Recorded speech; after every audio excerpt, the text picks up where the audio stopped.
পুরে যে ঘটনা ঘটেছে সে বিষয়টা নিয়ে আমাদের বিস্তর আলোচনা হয়েছে। যারা মূল কালপিট তাদের প্রত্যেককে গ্রেফতার করতে হবে, সর্বোচ্চ শাস্তির ব্যবস্থা করতে হবে, সেই বিষয়ে আলোচনা হয়েছে। এসপি সাহেব আশ্বস্ত করেছেন তাদের অ্যাডারে আছে, যত দ্রুত সম্ভব তাদেরকে অ্যারেস্ট করা হবে।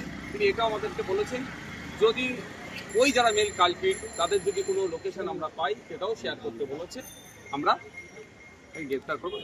আমরা এসপি সাহেবকে দুটো বিষয় উত্থাপন করেছি। প্রথমত, এই ধরনের ঘটনা সম্প্রীতির বাংলায় কোনোভাবেই কাম্য নয়, যেটা আমাদের জালাল সাহেব বলিষ্ঠভাবে বলেছেন, যেটা বাংলার ঐতিহ্য নয়, এটাকে বন্ধ করতে হবে। সাথে সাথে আর একটা যেটা আমাদের প্রস্তাব রেখেছি সেটা হচ্ছে যারা মূল ভোটা, যারা প্রতিনিয়ত এই ধরনের ইনসিডেন্ট ঘটিয়ে বেড়াচ্ছে তাদেরকে কোনোভাবে রেহাই দিলে হবে না। আর এর ঘটনা যখন আপনারা একটা ঘটনা নিয়ে এসেছেন তার মধ্যেই আরও একটা ঘটনা ঘটে গেছে সীতাকুণ্ডতে, তারাও এসছেন এখানে স্পেশালি দেখা করতে। ওটা ইনচার্জ ভাই বলেছিল, বিষয়টাই উল্লেখ করেছেন।